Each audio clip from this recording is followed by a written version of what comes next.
مفتی صاحب پوچھنا تھا کہ ایک مسئلہ، میں نے داڑھی رکھی ہوئی ہے لیکن داڑھی کے کچھ بال چھوٹے ہیں کچھ بڑے ہیں، تو کیا میں برابر کروانے کے لیے کٹوا سکتا ہوں؟ بعد میں توبہ کر کے پوری رکھ لوں گا۔ اچھا، شکر ہے آپ نے آخری لفظ لکھا ہے، ورنہ میں مسئلہ پورا نہ سمجھتا۔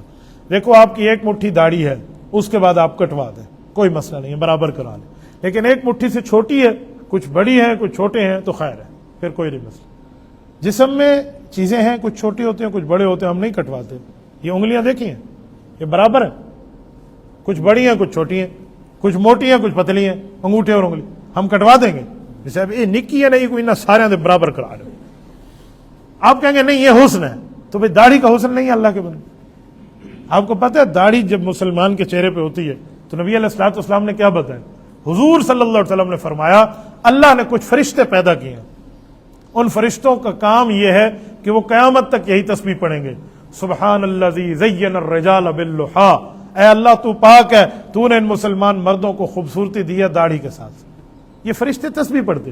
اور پھر رسول اللہ صلی اللہ علیہ وسلم نے فرمایا کہ جو عورت بال نہیں کٹواتی، اپنے سر کے بال پورے رکھتی ہے، فیشن نہیں کرتی، فرمایا ان فرشتوں کی ذمہ داری ہے وہ ان خواتین کے لیے بھی دعا کر کے ایک تسبیح پڑھتے ہیں، سبحان الذی زین النساء بالقرون، اللہ تیری ذات پاک ہے، تو نے ان خواتین مسلمانوں کو عزت دی ہے سر کے بالوں کے ساتھ۔ آج معاملہ خراب ہے، مسلمان اس کو کاٹ رہا ہے، عورتیں اس سر کے بالوں کو کاٹ رہی ہے۔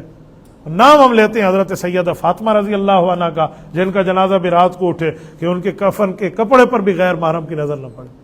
ایسے نہیں ہو، اس لیے ہمیں اس کو سمجھنا چاہیے۔ آپ یہ کہہ رہے ہیں نا کہ میں اس طرح کر کے بعد میں توبہ کر لوں گا، آپ جب بال کٹوائیں، بڑے بال ہونے سے پہلے آپ کے داڑھی کے موت آ جائے، پھر کیا بنے گا؟ آپ تو یہی وردی لے کر فرشتوں کے سامنے جائیں گے، آپ کی تو وردی مکمل نہیں ہوگی مسلمانیت والی۔ کیا کہیں گے اللہ کے دربار میں؟ کیا منہ دکھائیں گے فرشتوں کو؟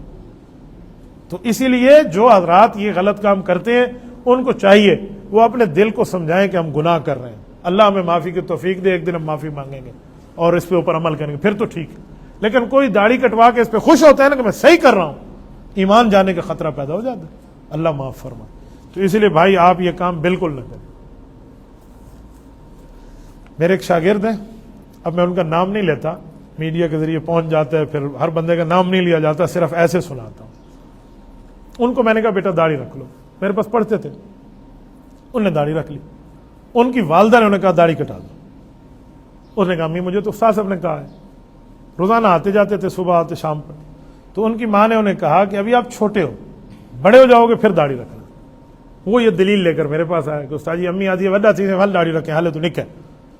تو میں نے کہا آپ کی امی کو کہو کہ اللہ کو پتا تھا کہ بڑا ہے یا چھوٹا ہے، اللہ نے اس کی داڑھی اس وقت نکالی ہے، لہٰذا داڑھی آ گئی تو اب داڑھی ہونی چاہیے، آپ نہ کٹوائیں۔ اس نے ماں کو بتایا، ماں نے کہا واہ میں تمہیں دلیل دیتی ہوں، مولوی کو جا کے سنا دے۔ انہوں نے کہا واہ داڑھی کاٹنے کی دلیل؟ تو ماں نے دلیل دی، کہا قرآن میں لکھا ہوا ہے لا اکراہ فی الدین، دین میں سختی نہیں ہے، 3 پارہ پہلا صفحہ اس کے اوپر لکھا ہوا ہے۔ وہ بیچاری خالی ترجمے پڑھتی ہوگی نا، علماء سے سمجھ، اس لیے کہتے ہیں ترجمہ علماء سے سمجھ کے پڑھو تاکہ پھر پتہ چلے یہ آیت کافر کے حق میں یا مسلمان کے حق میں۔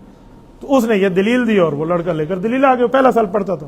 میں نے اسے کہا بیٹا آپ کو دوسرے سال میں تفسیر شروع کرائی جاتی ہے، آپ نے پہلے سال میں امی کا سوال لایا تو بسم اللہ ذرا لے آؤ قرآن کریم کی یہ صفحہ، آیت الکرسی ختم ہوئی، آگے یہ لفظ شروع ہوا لا اکراہ فی الدین قد تبین الرشد من الغی فمن یکفر بالطاغوت، پوری آیت پڑھائی اور تفسیر دکھائی حدیث سے کہ آیت کس کے لیے؟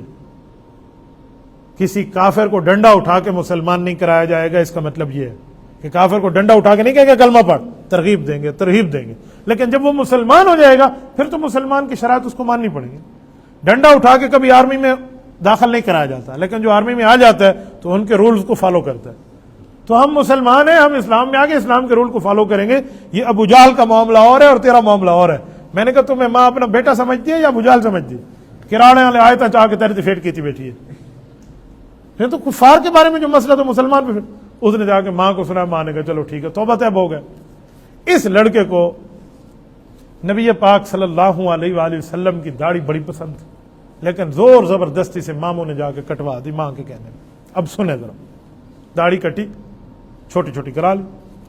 یہ لڑکا رات کو سویا اور خواب دیکھا اس نے۔ اگلے دن میرے پاس آ کے کہتا ہے کہ میں نے نبی پاک صلی اللہ علیہ وسلم کو خواب میں زیارت کی ہے، مجھے کہا جاتا ہے کہ یہ حضور علیہ السلام تھے۔ وہ بڑی خوشی ہوتی، جب میں حضور کو دیکھتا ہوں تو جیسے دیکھنے لگتا ہوں حضور کا چہرہ مبارک غائب ہو جاتا ہے، مجھے دھڑ نظر آتا ہے، میں چہرے کی زیارت نہیں کر سکتا۔ کہ مجھے چہرہ نظر نہیں آتا، لوگ دیکھتے ہیں، میں نہیں دیکھتا۔ میں نے کہا بیٹا اس کی وجہ یہی ہے، آپ نے جسم مبارک کی زیارت کی، یہ بھی بہت بڑا اجر ہے، لیکن کیونکہ آپ کی نیت مخلص تھی، پر یہ جو آپ کے ساتھ گناہ کرایا نا ان لوگوں نے، اس وجہ سے ہوا ہے۔ تو اس نے ماں کو جا کے سنایا، ماں نے کہا ہم ٹیسٹ کرتے ہیں، ٹھیک ہے تم نہ کٹانا اگلے ہفتے سے۔ توبہ کی اسی رات، ابھی داڑھی بڑی نہیں ہوئی، اگلی رات اس نے پھر خواب دیکھا اور نبی پاک صلی اللہ علیہ وآلہ وسلم کی زیارت ہوئی، چہرے سمیت زیارت ہوئی۔ کہتے ہیں نبی علیہ الصلوۃ والسلام نے مجھے 5 بالٹیاں دی ہیں کہ اس سے غسل کر لو پانی کی۔ تو وہ خواب لے کر آیا، میں نے کہا ایک تو توبہ کی برکت ہے کہ چہرے کی زیارت ہوگی، اور 5 بالٹیاں کیا ہے، اس پر پریشان تھا غسل کا مطلب۔ میں نے پھر اسے حدیث سنا کہ حدیث پاک میں ہے، نبی پاک صلی اللہ علیہ وسلم نے ارشاد فرمایا کہ ابو ذر غفاری مجھے ایک بات بتاؤ یا رسول اللہ، ارشاد کا کسی بندے کے گھر کے سامنے ایک نہر ہو اور وہ دن میں اس میں 5 مرتبہ غسل کرتا ہو تو اس کے جسم پہ کوئی میل کچل باقی رہے گی؟ تو حضرت ابو ذر غفاری نے فرمایا نہیں یا رسول اللہ، وہ صاف اور منقع رہے گا۔ تو فرمایا یہی مثال 5 نمازوں کی ہے کہ جب مسلمان ایک نماز پڑھتا ہے دوسری نماز تک کے گناہ معاف، پھر 2 نماز پڑھتے پھر اگلی گناہ نماز تک کے میں نے کہا 5 بالٹیاں تجھے اشارہ ہے کہ 5 نمازیں پوری پڑھ، سچ سچ بتا۔ میں نے کہا نمازوں میں سستی ہے، فجر کی نماز میں سستی ہے۔ میں نے کہا دیکھ لیا، اس نے وہ سستی پوری کر لی، یقین مانے کئی زیارتیں اس کو ہوئی اس کے بعد۔ یہ میں آپ کو بتا رہا ہوں جذبوں کے اوپر ہوتا ہے، اس لیے بیٹا داڑھی کے معاملے میں 100% احتیاط کر، ایسا کچھ نہ کر۔ یہ اکیلی سنت ہے جو ہمارے ساتھ قبر میں جائے گی، قبر میں کفن جائے گا، کوئی پگڑی وگڑی ہمارے ساتھ نہیں جائے گی، اس وقت لباس اتار دیا جائے گا، کفن ہوگا، یہ سنت ہے جو ہمارے ساتھ قبر میں جائے گی۔